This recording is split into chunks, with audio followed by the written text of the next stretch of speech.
kış gedib, ne yaz var.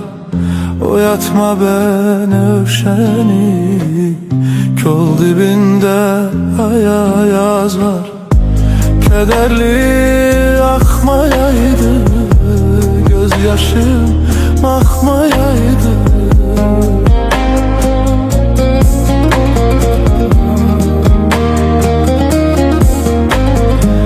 Yad bakmağı bir yana, yar ya da bakmayaydı. Yüreğimde ayaz var, ne kış gedib, ne yaz var. Oyatma beni övşəni, kol dibində ayaz var. Bu dünya çetin qalar, yolları çetin qalar. Yaxşı yarı yazda gez, payıza çetin qalar. Qalanında şal ol, gözümün yaşı ol.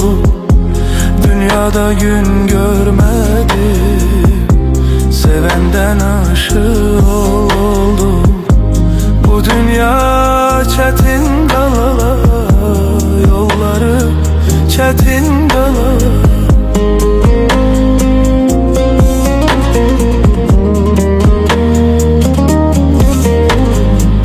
Yaxşı yarı yazda gez, payıza çetin qalar. Yenə də akşam oldu, gün geçti akşam oldu. Geceler mən alışdım, eriyen şam oldu. Yanımda kal biraz da, gözyaşı var arazda. Yar yuxusun danışır, şekli qalıb arazda.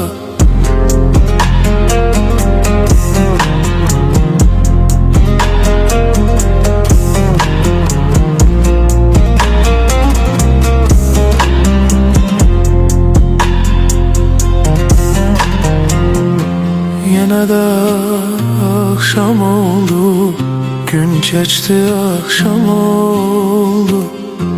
Geceler mən alışdım, eriyen şam oldu.